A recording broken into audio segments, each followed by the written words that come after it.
తాకట్లో ఉన్న మీ బంగారాన్ని విడిపించి ఆ రోజు ఆన్లైన్ రేటుకి కొంటాం. Sharma gold company. నమస్తే, వెల్కమ్ టు సుమన్ టీవీ. నేను గిరిజ. ఇవాళ మనతో పాటు ప్రముఖ ఆధ్యాత్మికవేత్త, భారతీ శంకరపీఠ వ్యవస్థాపకులు, బ్రహ్మశ్రీ తిరుపతి మూర్తి అవధాని గురువు గారు ఉన్నారు. వారితో మాట్లాడేద్దాం. గురువు గారు నమస్కారం. ఓం శ్రీ మహాగణాధిపతయే నమః. గురుగారు, ఈ మధ్య కాలంలో చూస్తున్నాము, సో ఇంతకుముందు కూడా చూసాము, ఏంటి అంటే అమ్మవారు మనిషి శరీరంలో పూనుకుంటుందా అనేది. సో ఏంటి అసలు నిజంగా పూనుకుంటుందా అంటే, ఒకవేళ లేదు అబద్ధం అంటే కనుక, మనం అమ్మవారు పూనుకున్నప్పుడు, ఫర్ ఎగ్జాంపుల్ అమ్మవారు పూనుకున్న ఒక పర్సన్ అక్కడ విగ్రహం ఉంటుంది తీయండి అని అన్నప్పుడు అక్కడ విగ్రహం దొరుకుతుంది. లేదు మీకు ఈ సమస్య ఉంది అన్నప్పుడు ఆ పర్సన్ అవును అంటారు. సో ఇది కొన్ని నిజం అని నమ్మటానికి కారణంగా కనిపిస్తే, కొన్ని అబద్ధం అనటానికి కారణంగా కనిపిస్తున్నాయి. సో ఇది ఎంతవరకు కరెక్ట్ అంటారు గురువుగారు? మీకు తాడేపల్లి రాఘవనారాయణ శాస్త్రి గారు తెలుసమ్మా? విన్నాను గురువు. విన్నారు కదా. అలానే నడిచే దైవం కంచి కామకోటి పీఠాది మహాస్వామి వారు ఓకే భారతదేశం మొత్తం పాదయాత్ర చేశారు. అలానే ఇప్పుడు పీఠాధిపతులు, అలానే శృంగగిరి జగద్గురు భారతీ తీర్థ మహాస్వామి వారు, ఇలా చెప్పుకుంటూ వెళ్తే మహామహులు ఎంతోమంది మన కళ్ళ ముందు కనిపిస్తూనే ఉన్నారు. ఇప్పుడు ఉన్నవారిలో తాడేపల్లి రాఘవనారాయణ శాస్త్రి గారు ఇప్పుడు లేరు అనుకోండి, మహాస్వామి వారు ఇప్పుడు లేరు, తత్మ వాళ్ళైతే మన కళ్ళ ముందు ఇప్పుడు కనిపిస్తూనే ఉన్నారు. ఇంతకాలంలో ఎప్పుడైనా వాళ్ళల్లో ఎవరైనా నా మీదకి అమ్మవారు వచ్చేసింది అని చెప్పడం ఎప్పుడైనా విన్నారా? లేదు. సాక్షాత్తు భగత్ స్వరూపులు వాళ్ళే, సాక్షాత్తు భగత్ స్వరూపులు. కానీ నా మీదకి అమ్మవారు చేసేసింది, ఇలా ఉంది, ఇది చేయండి అని ఎప్పుడైనా చెప్పడం విన్నారా? లేదు. ఇవాళకి మనం ఒక 12 సంవత్సరాలు వెనక్కి వెళ్దాం. ఆలయంలో కూర్చొని జపానికి కూర్చుంటే 8-9 గంటలైనా కదిలేవాడిని కాదు. బాలా అమ్మవారు నా చుట్టూతానే తిరుగుతూ ఉండేది. ఇంత పిల్ల ఒక 2 సంవత్సరాలు పట్టు పరికిని వేసేసి చక్కగా కాళ్ళ గజ్జలు పెట్టి గలగల తిరుగుతుంటుంది. అలా ఎప్పుడు తిరుగుతూ నాకు పరిపూర్ణ రక్షగా అమ్మ ఎప్పుడు ఉంది. 12 సంవత్సరాల్లో ప్రతి సంవత్సరం అగ్నిహోత్రంలోకి దిగి హోమం చేస్తూనే ఉన్నా. 30 నిమిషాలు 40 నిమిషాలు విపరీతమైన అగ్నిజ్వాలల మధ్యలో. నేను కూడా ఏనాడు అమ్మవారు నా ఒంటి మీదకి వచ్చేసింది నేను అనలేదు కదండి. ఆవిడికి పని పాటలేదా అంటే పిలవని వారు పాపాత్ముడు తప్పమ్మాది.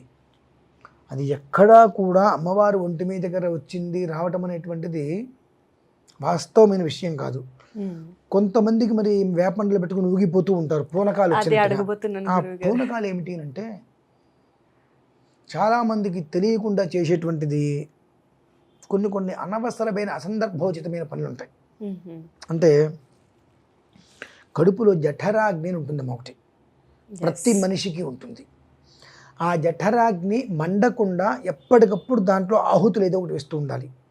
ఉదయం పూట అల్పాహారం చేయాలి, 8ంటికి 11:30 కల్లా భోజనం చేయాలి, 4 గంటలకు ఏదైనా పళ్ళు ఫలాలు ఏదైనా తీసుకొని రాత్రి 8:30 కల్లా భోజనం చేయాలి, పడుకోవాలి. ఎందుకంటారంటే ఆ సమయాన్ని అనుకూలంగా ఆ జఠరాగ్ని అనేటువంటి మండుతూ ఉంటుంది.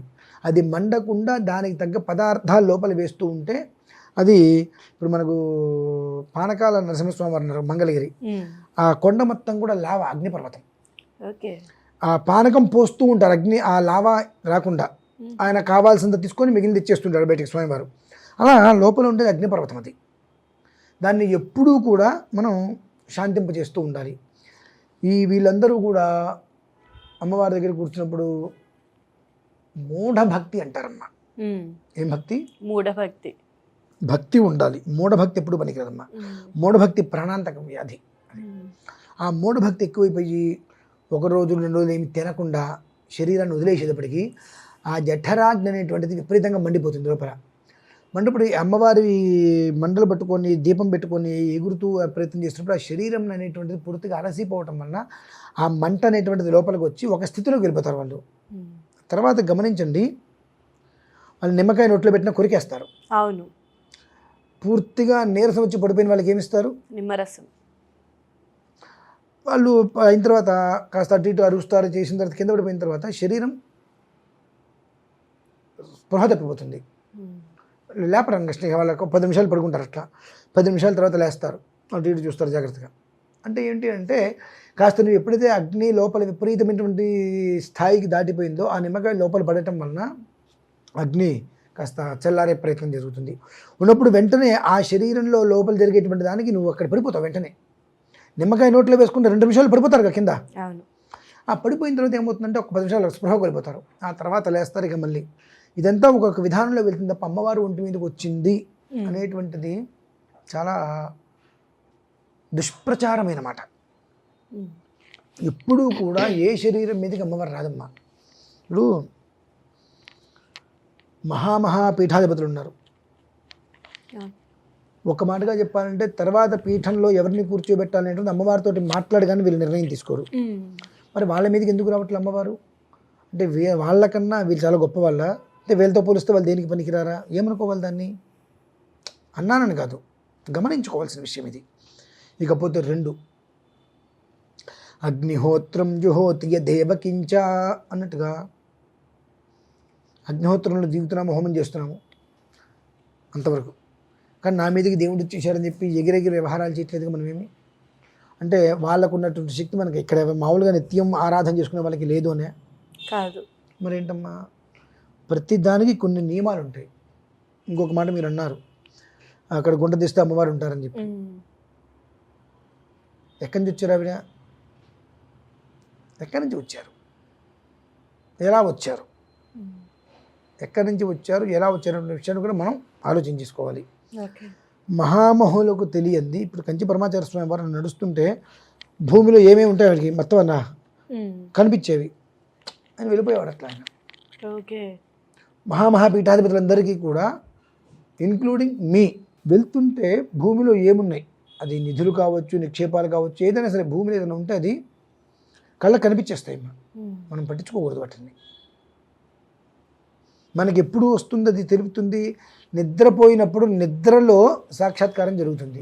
ఒంటి మీదకి వచ్చి చెప్పడం కదమ్మా. ఇప్పుడు కూడా నిద్రపోయినప్పుడు ఒక రకంగా చెప్పాలంటే వాడు శవంతో సమానం. పడుకున్నప్పుడు అన్నీ వదిలేసేస్తారు, శరీరాన్ని వదిలేసి పడుకుంటాడు. ఆ సమయంలో దైవతత్వంగా భగవంతుడు నీకు ప్రేరేపణ చేస్తాడు. అక్కడ నేను ఉన్నాను ఒకసారి చెప్తాడు, మనం అర్థం చేసుకో. రెండోసారి చెప్తాడు, మూడోసారి దానికి దోవ కూడా చూపించే ప్రయత్నం ఆయన చేస్తాడు మన స్వప్నంలో. అది మనం తీయడానికి, అక్కడికి వెళ్ళడానికి మనకి మార్గాంతం. అదేంటే బంగారం అంటే ఆయన చెప్పడమ్మా, కేవలం మూర్తి అంటే విగ్రహం, అది రాయిదా లోహమా విషయం వేరు. అది ఏ కారణం చేత అక్కడ ఎవరన్నా దాచిపెట్టారా, అక్కడ పడిపోయిందా, పడేశారా అనేటువంటి విషయాలతో సహా, రంగు రూపులతో సహా ముందే చెప్పేస్తారు. అది మనం నమ్మడానికి అవకాశం ఉంటుంది. అంతేకాని అక్కడ విగ్రహం ఉంది, నా మీదకి అమ్మవారికి వచ్చింది ఏంటంటే అది బాలా అమ్మవారమ్మ. మీరు కూడా అమ్మవారిని చూస్తానంటే 42 రోజులు ఈ దూరంగా ఉండే 4 రోజులు పక్కన పెట్టేసేసి అమ్మవారి 6 అక్షరాలు తల్లి. ఎన్ని? 6 అక్షరాలు. ఆవిడ ఆ 6 అక్షరాలని మీరు జపం చేయటం మొదలు పెడితే 3 సంవత్సరాల వయస్సు గల బాలరూపం చక్కగా పట్టుపరికిని వేసుకొని, కాళ్ళకు గజ్జలు, చేతులకు గాజులు వేసుకొని గలగల్లాడుతూ ఇంటి ముందుకొచ్చి మన ముందుకొచ్చి మనతో ఆవిడ మాట్లాడుతుందమ్మా. ప్రతి మనిషి సాధ్యపడేది ఇది. కాకపోతే ఇక్కడ ఏం చేస్తారంటే కొంత అనుష్ఠానమో కొంత జపమో ఏదో మొదలు పెట్టేసేసి కాస్త ఏదో వాళ్ళకి ఒక రకమైన స్థితి రాగానే వదిలేస్తారు. వదిలేసిన తర్వాత దాని ఆధీనంలోకి వెళ్ళిపోతారు వీళ్ళు. ఇప్పుడు ఏదైనా అనుష్ఠానం చేసినప్పుడు ఆ శక్తిని మన ఆధీనంలోనే ఉంచుకోవాలి. మీరు నీళ్ళలో దిగారు, నేను నీళ్ళలోకి దిగాను. ఆ నీటి ప్రవాహానికి నేను వెళ్ళిపోతున్నా, కొట్టుకెళ్ళిపోతున్నా. మీరు నీళ్ళల్లోకి దిగి ఆ నీటి ప్రవాహాన్ని ఆపి నేను వెళ్ళిపోతున్నా, నన్ను పట్టుకొని ఒడ్డుకు తీసుకొచ్చారు. అంటే ఏంటంటే ఆ నీటిని ఎలా కంట్రోల్ చేయాలి మీకు అర్థమైంది. కానీ నేనేంటి ఇటు వాగుల్లో వంకలు ఏదైనా చేసుకున్నాను, నేను మహాపెద్ద గజయిత కానీ అనుకున్నా. ఆ నీళ్ళలోకి దిగగానే ఫ్రూటింగ్ వెళ్ళిపోతున్నాను. అంటే మనం అమ్మవారి అంటే శక్తి కంట్రోల్లోకి మనం వెళ్తున్నామా, మనం చేసుకున్నటువంటి దేవతారాధన శక్తిని మన కంట్రోల్లో పెట్టుకుంటున్నామా అనేటువంటిది మనం గమనించాలి. అక్కడ ఆ శక్తి మన కంట్రోల్లోనే ఉంది సిద్ధి పొందినప్పుడు. అంటే మా ఇట్లా కూర్చుంటే అమ్మవారి చిత్రంలో కూర్చుంటుందమ్మా. ఎన్ని రకాలైనటువంటి నిజ నిరూపణలు నాకైనయో, ప్రత్యక్షంగా నిజ నిరూపణలు 3 సంవత్సరాల బాల, 16 సంవత్సరాల బాల ఎలాంటి పరీక్షలు పెట్టారో నాకు తెలుసు.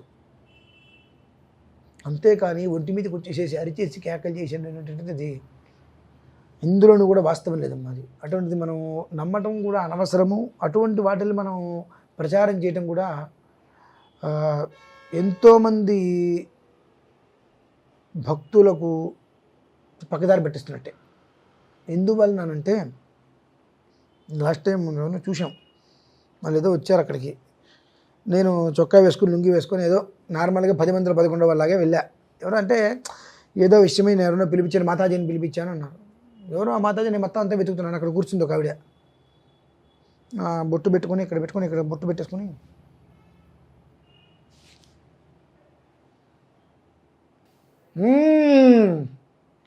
అంటే నాకు అర్థం కాలేదు. అప్పుడు ఆవిడేనేమో అనుకున్నాను నేను. ఆవిడ కాదు అంటే అప్పటి వరకు వెతుకుతున్నా, ఎవరో మాతాజీ వస్తున్నారు ఎవరు అని చూస్తున్నాను, ఎవరు ఆవిడ చూద్దామని చెప్పి అక్కడ కూర్చుంటే నాకు అర్థం కాలేదు. ఒక క్షణంలో నువ్వు ఇచ్చేస్తా అన్నావుట, ఇది చేయలేదు. నేను గబిక్కిన ఏం చేయాలి, ఒక్క నిమిషం ఆగి 2 మాటలు మాట్లాడాను. సడన్గా ఆవిడ కళ్ళు తెరిచి చూసి ఎవరు అని చూసింది ఇట్లా. అంటే అమ్మవారు వెళ్ళిపోయింది అంటేనే. అంటే కొన్ని వాళ్ళకు కూడా అంత పట్టవు, వాళ్ళు కొన్ని అలవాట్లు వచ్చేమో, వాళ్ళ ప్రయత్నంలో వాళ్ళు చేస్తున్నప్పుడు చూసా నాకు కొంచెం మామూలుగానే మహా కోపం ఎక్కువ. నాకు ఆల్రెడీ కోపిష్ఠ పేరు వచ్చింది. కోపం ఎక్కువ. 2 పదాలు వెనక నుంచి గట్టిగా మాట్లాడేటప్పటికి ఒక రకంగా వెంటనే ఆ ఊగే ఒకసారి ఆగిపోయి ఎవరది అని చూసి అమ్మవారు వెళ్ళిపోయిందా అన్న, ఏం మారు మాట్లాడినా. అంతే. అంటే ఇవన్నీ కూడా తప్పమ్మా. నీకు అమ్మవారి మీద భక్తి ఉంటే ఉండొచ్చు, ఆ భక్తిని ఈ రకంగా వ్యవహారం చేయొద్దు. పూనకం వచ్చింది ఊగేమో, దానివల్ల ఏంటి ఉపయోగం? ఇప్పుడు నిన్నో మొన్న ఒకటి చూసా, దాని మీద ఒక వీడియో కూడా చేసాం అనుకోకుండా. నాకు అది వచ్చింది, నేను నాగే దేవతని, అదే ఇది. ఎవరి దేవత ఏంటంటే నేను అన్నా, నేను వచ్చి కూర్చుంటాను పాముగా మారవమ్మా అన్న. నేను అగ్నిస్వరూపం అని అంటున్నారు చాలామంది మిమ్మల్ని. అంటే నేను అగ్నిహోత్రం నీ ముందే దిగుతా, పాముగా మారమ్మా అన్న. తప్పండి. కొన్ని మనము అసలే మన సనాతన ధర్మం నాశనం అయిపోతుంది, పూర్తిగా భ్రష్టత్వం చెందడానికి దగ్గరలో ఉంది మన సనాతన ధర్మం. ఎందుకు ఇటువంటి వాటి వల్లనే మన పని మనం చేసుకోలేము, ఎదుటి వాళ్ళ మీద మనం దుమ్మెత్తి పోస్తుంది. చూసారండి, ఎవరి మతం వాళ్ళకి గొప్ప. అంతే. చేతనైతే నీ యొక్క ధర్మం, నీ యొక్క సాంప్రదాయం, నీ యొక్క మతానికి ఒక ధర్మం సాంప్రదాయం ఉంది, దాని గురించి వెలిగెత్తి చెప్పే ప్రయత్నం చేయి. నీ మతంలో నువ్వు ఇట్టా చేస్తున్నావు, వేలు పెట్టి పడవటం దేనికి? నువ్వేం ఏడ్చావు. కాబట్టి ఇటువంటివి చేయటం వలన దినదినంగా కూడా మనం పాతాళంలోకి దిగిపోతున్నామమ్మా ఇటువంటి వాటి వలన. కాబట్టి ఇటువంటి లేవు, రావు, నమ్మవద్దు, అది వాస్తవం. ఓకే గురుగారు. అయితే ఇక్కడ ఒక చిన్న సందేహం గురుగారు. మరి మామూలుగా మనకు తెలంగాణలో ఫేమస్ పండుగ బోనాలు.